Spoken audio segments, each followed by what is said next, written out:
que básicamente vamos a hablar sobre la adaptación a la nueva era, digital. Muchas de las personas que vivimos en el tiempo que estamos viviendo hoy en día no son conscientes de lo increíble, de la maravillosa época que estamos viviendo, del impacto que tiene la época que estamos viviendo, de lo que significa para el mundo y para los seres humanos la época que estamos viviendo hoy.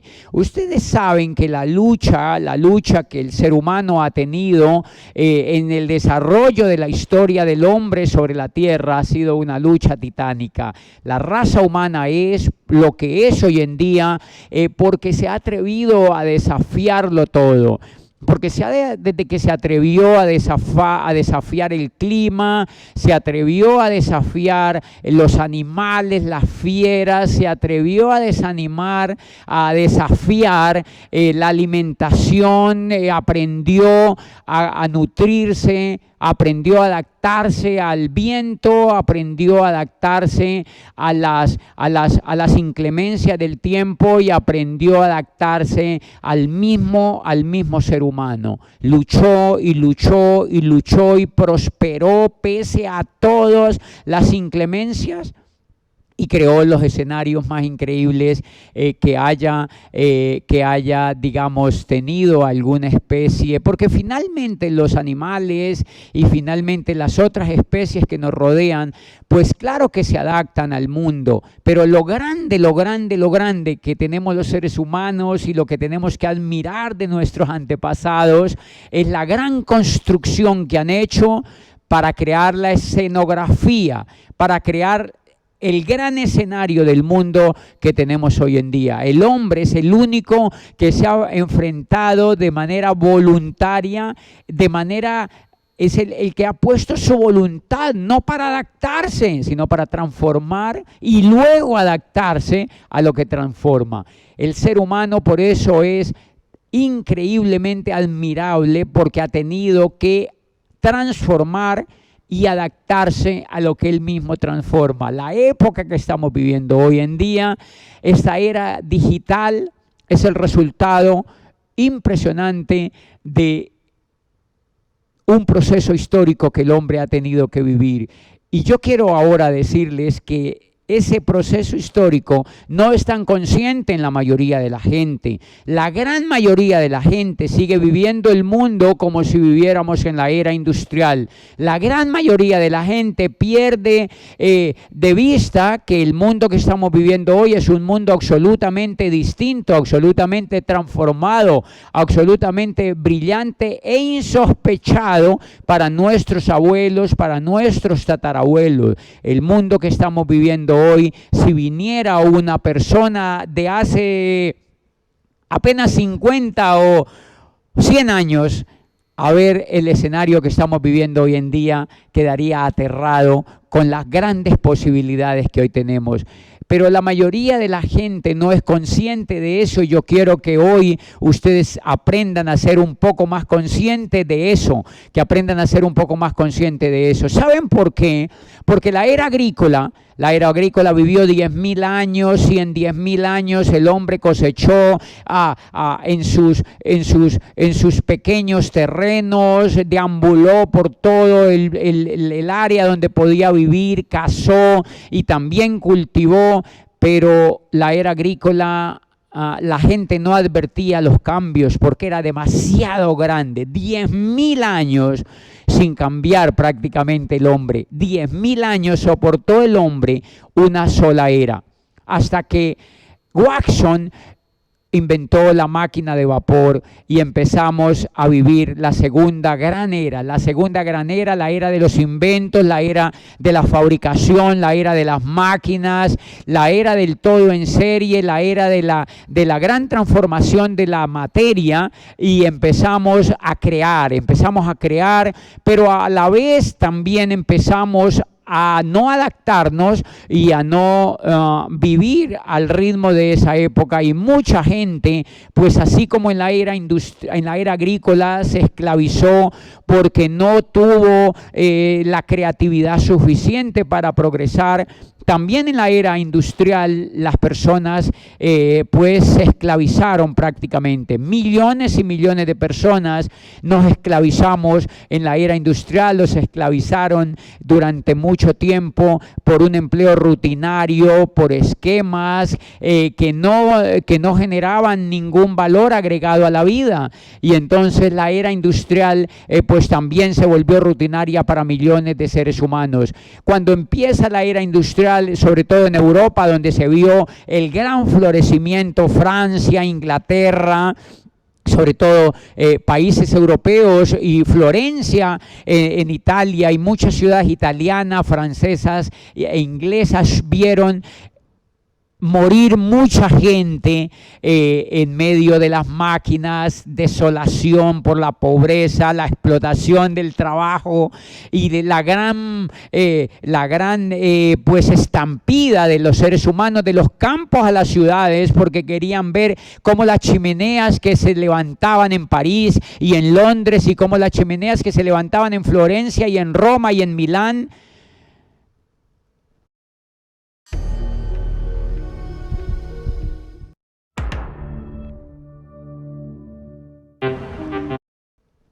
lo llamaban todo. La gente desalojó el campo y fue a las plantas de trabajo, porque allí había el sustento, porque allí había el pan, porque allí era la gran promesa de la vida, estaba allí, pero la gente no vio lo que iría a ocurrir después. Las personas morían de hambre, las personas morían de peste, las personas morían de desolación, las personas eran abusadas porque los códigos laborales no existían, las personas no eran respetadas por las leyes. El gran comienzo de la era industrial fue un gran cementerio.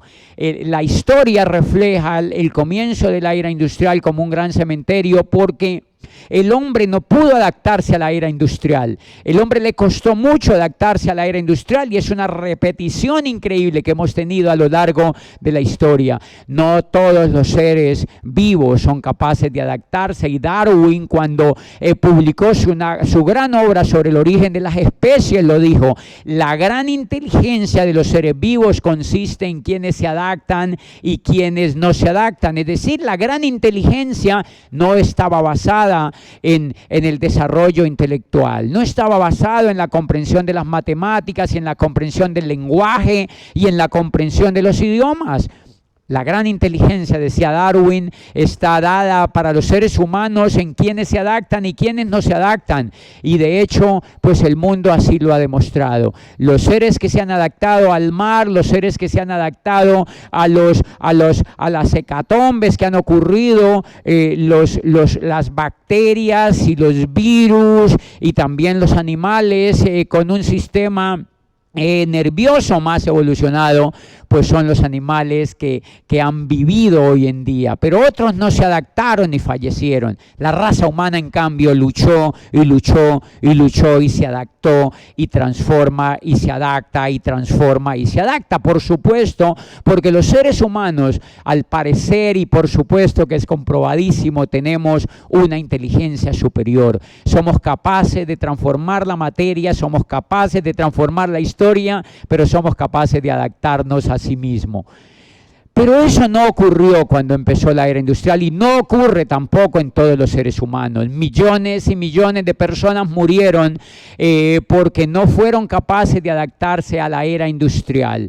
No fueron capaces de adaptarse a la era industrial porque no era para todos, no era para todos. La era industrial era también la era del emprendimiento, era la era del capital, era la era de quién es capaz de generar una empresa, de quién es capaz de producir en serie, de quién es capaz de dirigir la maquinaria, y también de quién es capaz de contratar a otros y ponerlos a trabajar. Pero los seres humanos no fueron todos invitados a ese gran banquete, y allí pues murió muchísima gente, y por eso ocurrió la gran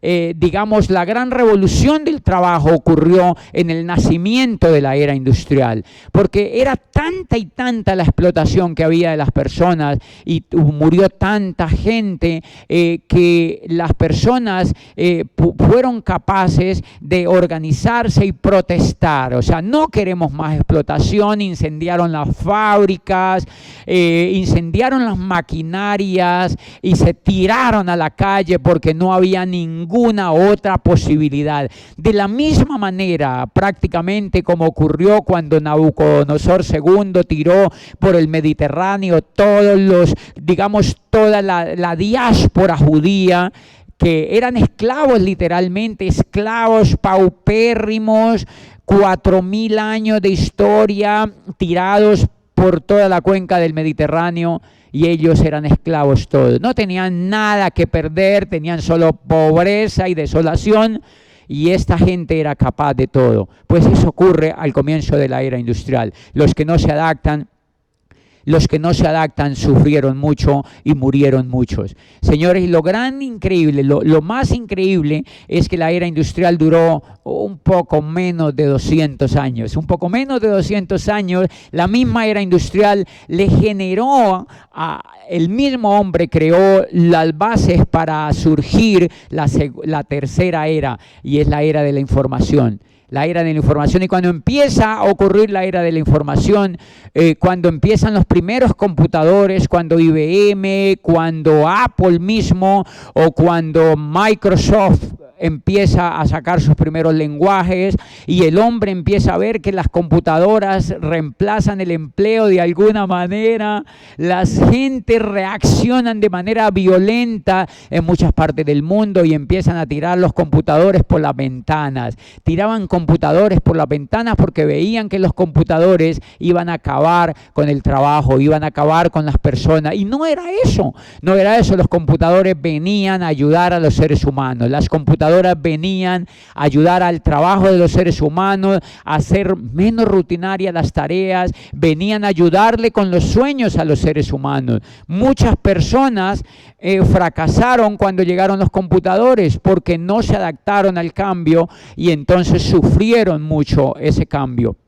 Pero la era digital, la era de la información continuó avanzando, y el mundo empezó a cambiar y sembró las bases para esta gran era que estamos viviendo ahora, que es literalmente la era de la información, la era digital, la era del conocimiento, la era de la información, la era donde jamás el hombre se imaginó vivir. La era que estamos viviendo ahora, al parecer, difícilmente podría ser reemplazado, al menos en nuestra imaginación hasta el momento.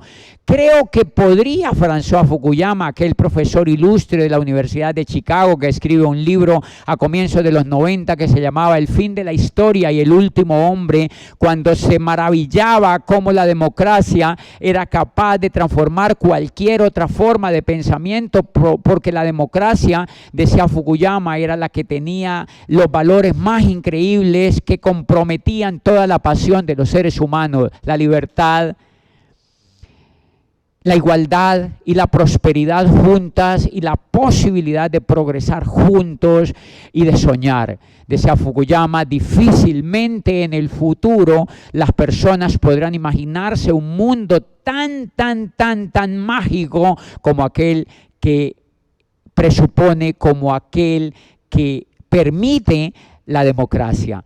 Y hoy en día Fukuyama podría perfectamente escribir el otro libro como El fin de la historia, al maravillarse cómo la era digital lo maravilla todo, cómo la era digital lo alumbra todo, cómo la era digital ha venido para transformar la vida de las personas. Y eso es de las cosas más increíbles que estamos viviendo hoy en día. Esta situación especial que estamos viviendo los seres humanos, no en Estados Unidos donde ustedes viven, ni en Colombia donde yo estoy transmitiendo ahora para ustedes, sino en el mundo entero. 200 países del mundo, más de 8.000 millones de seres humanos preocupadísimos, con grandes incógnitas sobre la vida, sobre el trabajo, sobre la familia, sobre los sueños, sobre el papel mismo que las personas cumplimos en este mundo hoy en día. Jamás creo que las personas se habían hecho tantas preguntas como nos los estamos haciendo ahora, gracias a toda esta situación especial que estamos viviendo. Y son situaciones de olas que van y vienen porque justamente estamos entrando de lleno a la era digital. Y eso es el gran reto que tienen ustedes y yo de adaptarnos a esta era que estamos viviendo, a la era que empezamos realmente a vivir. Y se trata ahora entonces de que seamos conscientes y que seamos inteligentes para adaptarnos a la era que estamos viviendo. O sea, que seamos inteligentes, porque mucha gente dice, sí, estamos viviendo en la era digital, pero están viviendo sus cerebros en la era industrial. Sus cerebros y su cuerpo, su pensamiento, sus actitudes, sus sueños y todo su ser está viviendo en la era industrial. Y lo que los seres humanos tenemos que hacer ahora mismo es aprender a adaptarnos a la era que estamos viviendo, es sacarle el mayor provecho, es ser completamente comprensible de lo que está ocurriendo, pero solamente lo hacen las personas que son inteligentes, las personas líderes, las personas que leen. Y por eso es tan importante lo que nosotros hacemos. Lo que nosotros hacemos, líderes, es cambiar nuestro cerebro, aprender a soñar, adaptarnos a los cambios, permitir que nosotros vivamos en un mundo distinto. Por eso el gran valor que tiene la educación que nosotros promovemos. La gran posibilidad de soñar, la gran posibilidad que tenemos de leer, la gran posibilidad que tenemos de ser positivos y propositivos, la gran posibilidad que nosotros tenemos de ver el mundo de una manera distinta. Si no existiera la era digital que estamos ahora mismo viviendo, nosotros igualmente veríamos el mundo de una manera maravillosa. ¿Saben por qué? Porque leemos, porque estamos preparados para cambiar, porque somos propositivos, porque no hacemos parte de las masas negativas que se quejan, porque somos líderes. Y eso es un empresario de network marketing. Eso es un empresario de esta nueva economía. Es un líder que es capaz de imaginarse las herramientas que existen, el mundo nuevo que existe, como algo tremendamente maravilloso. Tienen que aprender a vivir el tiempo que estamos viviendo como si se tratara de una verdadera película, como si fueran la película de sus vidas. Y alégrense por la época que estamos viviendo y tienen que luchar y pensar y soñar y trabajar en ustedes mismos para adaptarse. Y la primera cosa que yo les quiero enseñar, digamos, esta tarde, es que jamás permitan ningún lenguaje dentro de ustedes que se queje sobre algo.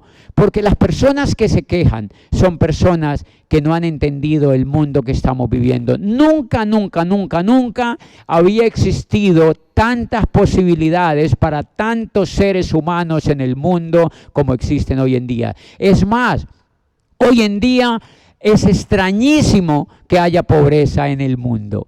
No es posible que haya seres humanos que vivan en pobreza habiendo tantas posibilidades para crear y abriendo tantas posibilidades para cambiar, para adaptarse y para progresar. La era que estamos viviendo es la era de la creatividad. Tienen que levantarse todos los días y soñar con eso.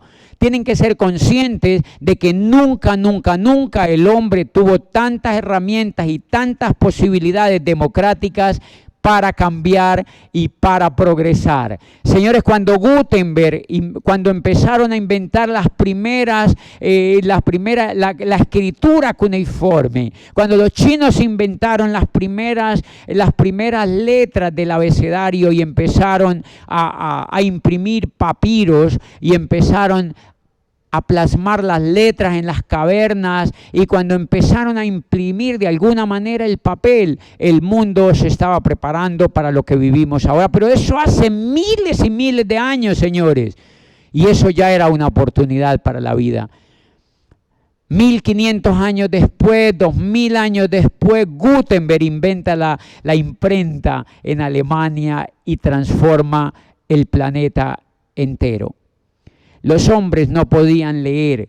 La gente no tenía acceso a la información. Los seres humanos tenían que vivir creyéndole a los reyes. Los seres humanos tenían que vivir creyéndole a los clérigos. Los seres humanos tenían que vivir creyéndole a los religiosos. Los únicos que podían leer eran los monjes en las abadías.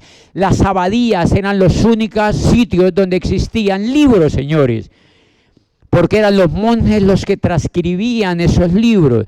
Y transcribirlos era transcribirlos a mano, señores. O sea que los seres humanos de antes de Gutenberg, es decir, los seres humanos de antes de 500 años atrás, eran seres humanos que no tenían acceso a la información. Eran seres humanos que no leían, que no podían leer. Es más, leer era prohibido prácticamente para los seres humanos porque los únicos que tenían acceso a los libros eran los monjes.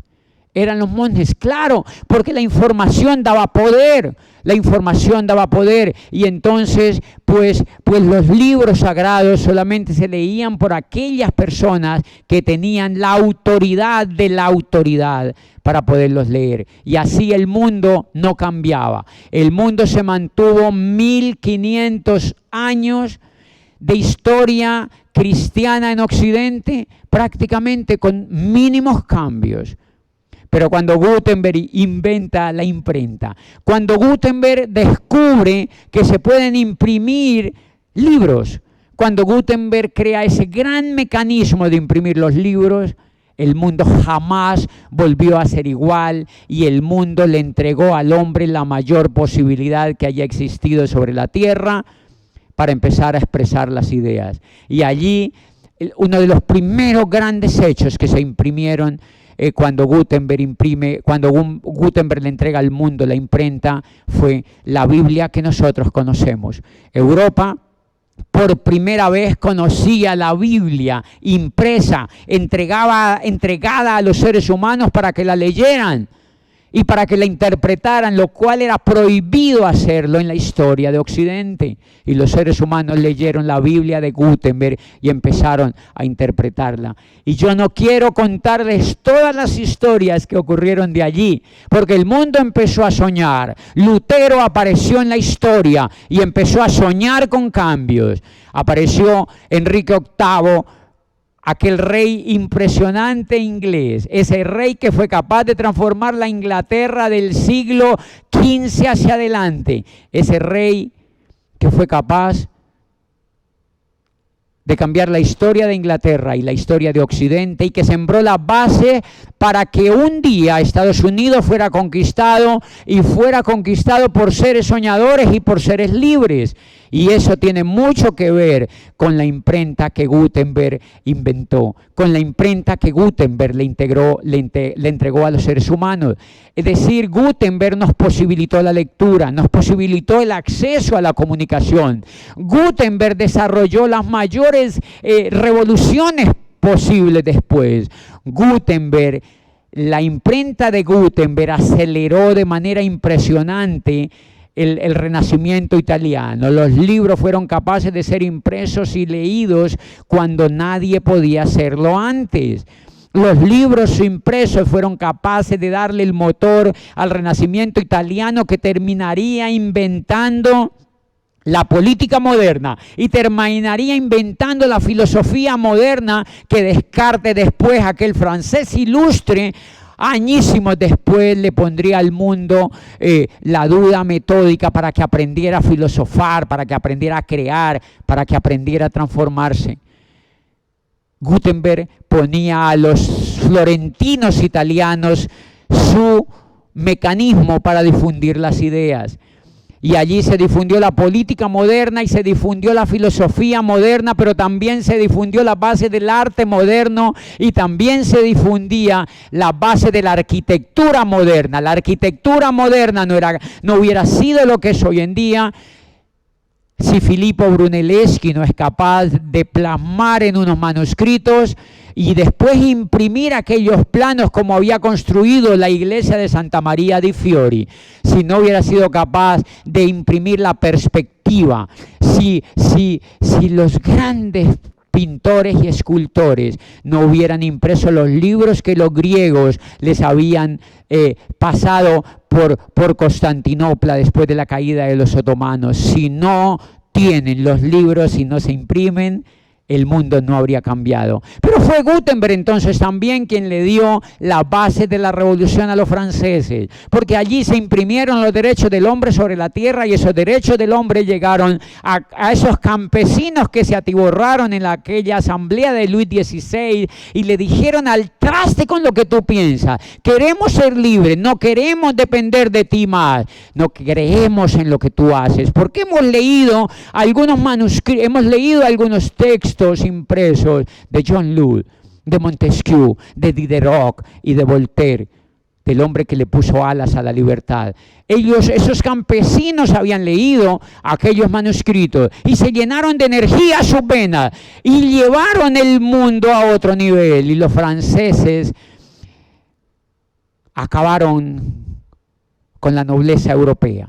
Los franceses en cabeza de Napoleón Bonaparte acabaron con la nobleza europea y Napoleón se sentó y creó el Código Civil que tenemos hoy en día. El Código Civil de Napoleón fue capaz un hombre de sentarse y escribirlo e imprimirlo, y hoy todos los países, excepto ustedes los anglosajones, tienen el Código de Napoleón. Eso es el gran milagro que tiene el progreso humano. Señores, pero la era de la imprenta que dio origen a todas las revoluciones en adelante, desde la revolución inglesa, la revolución americana, la revolución francesa y la gran revolución del Renacimiento italiano, no tienen nada que ver ni se le comparan a la gran revolución que va a ocurrir con la era digital que empezamos a vivir. Jamás el hombre tuvo acceso a tantos medios de comunicación, jamás el hombre tuvo acceso a tantos dispositivos, jamás el hombre tuvo acceso a semejantes posibilidades. Y por eso el gran reto que tenemos los seres humanos hoy es el de adaptarnos a un mundo que se pone a nuestros pies para cumplir los sueños de las personas. Tienen que llenarse de muchísima esperanza, tienen que llenarse de muchísima alegría, tienen que llenarse de muchísimo asombro ante lo que estamos viviendo. Jamás antes habíamos tenido la posibilidad. Si los franceses tuvieron acceso a los derechos del hombre sobre la tierra, si los florentinos tuvieron acceso al arte griego y a toda la información que nos había dejado Aristóteles y que nos había dejado Platón y a lo que se había escrito sobre Sócrates, y eso fue capaz de transformar la arquitectura, la política y la filosofía y llevar al mundo a otro estadio, señores, no se compara en absoluto con lo que estamos viviendo hoy en día. Jamás el hombre ha tenido tanto posibilidad para soñar y para cambiar como lo está teniendo hoy en día con la aparición de la era digital. Jamás ustedes van a ser tan conscientes de lo que esto significa. Yo mismo, y les quiero decir que yo mismo hace más de 15 años fui enterado de eso. Yo era rector de una pequeña universidad en una ciudad en Colombia. Y yo estaba aburrido del mundo donde vivía. Yo no quería el mundo donde vivía. Yo era un empleado de una universidad. Yo veía pasar el tiempo esperando que me pagaran un salario y mis sueños estaban estancados y mi vida no tenía más el color que hacerle caso a un jefe. Y a mí esa vida no me gustaba. Yo quería hacer algo distinto. Yo quería viajar por el mundo, yo quería conocer la riqueza. Yo no podía repetir el mismo capítulo que había repetido mi familia de vivir una vida en pobreza. Yo no quería eso para mi vida, pero no tenía ninguna posibilidad de saber cómo hacerlo. Y este ejemplo que le voy a colocar es el ejemplo de una persona común y corriente que entró a la era de la información. Yo había leído en Peter Drucker. Drucker es el padre de la administración moderna, es americano, murió hace unas décadas, y Drucker había dicho, la sociedad en el futuro. Y cuando Drucker hablaba del futuro, hablaba de la era que estamos viviendo hoy en día. Decía, no se va a dividir entre gente que tiene y gente que no tiene. Se va a dividir entre gente que sabe y gente que no sabe. No se va a dividir entre ricos y pobres, decía Drucker. Se va a dividir entre gente que sabe y gente que no sabe. Porque esa era la sociedad que Drucker atisbaba que iba a venir, la sociedad del conocimiento. Pero Drucker jamás nos dijo, por supuesto, porque dejaba la interpretación nuestra. Drucker lo que sabía que iba a pasar era que había gente que se resistía a acceder a la información.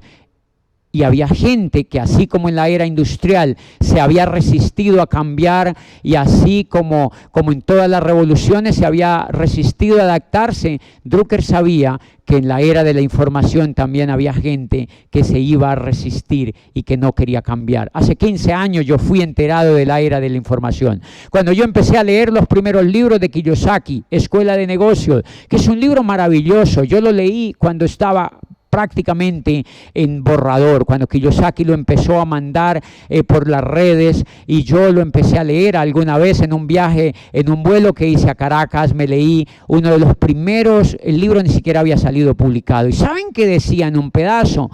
Decía, el mundo ya asimiló la idea de que terminó la era industrial y de que entramos oficialmente a la era de la información. Decía, los negocios como General Motors y Ford Motor Company hacen parte de la era industrial. Decía, las franquicias como Meo Box y McDonald's hacen parte de la frontera entre la era industrial y la era de la información. Pero los negocios de mercadeo en red, los negocios de network marketing son la auténtica demostración de la era de la información, porque trabajan sin empleados, sin fábricas, sin terrenos, solo con información. Cuando yo leía eso, yo decía, wow, es increíble. La gente no entiende eso. La gente no entiende eso. Yo me propuse entenderlo. Yo me propuse estudiarlo. Y yo me propuse volverme el mejor estudiante de eso. Yo había leído algo que salía en aquel YouTube básico que había hace 15 años. En aquel Google que estaba incipiente hace 15 años. Cuando el creador, uno de los creadores del gran milagro de Internet, decía, lo que está ocurriendo en Internet es demasiado brillante e importante, pero lo que vendrá asombrará al mundo. Y a mí me presentaron el negocio que tú estás aprendiendo a hacer. A mí me lo presentaron en ese sillón de un rector de una universidad, y yo quise aprender. Yo tuve la nobleza de decir, yo no sé, yo quiero aprender. Porque yo sabía que Darwin había enseñado que los seres inteligentes no eran aquellos que eran capaces de saber todas las teorías, sino que Darwin había dicho, son los seres que son capaces de adaptarse. Y yo mismo pensé, el mundo que existe no me gusta. El mundo que veo, ese mundo del empleo egoísta y de gente que no tiene acceso a la riqueza, no me gusta. Jamás me gustó ese mundo. Pero cuando empecé a leer todo esto, cuando empecé a leer lo que Kiyosaki decía, la era de la información es la era donde posibilita que el mundo que estamos viviendo jamás haya existido. Y decía, la idea del network marketing es una fórmula revolucionaria y democrática para alcanzar la riqueza. Y dentro de mí yo decía, wow, eso era lo que yo estaba esperando. Yo necesitaba solamente una esquirla de información por donde meterme, y empecé a meterme por allí. Y quiero decirles algo. Yo empecé esto en una ciudad que se llama Popayán, una ciudad chiquita, una ciudad de 280,000 habitantes, la gente abogada, ingeniera, médicos, administradores y economistas. 14 universidades en un pueblo chiquito, todos saliendo como salchichas.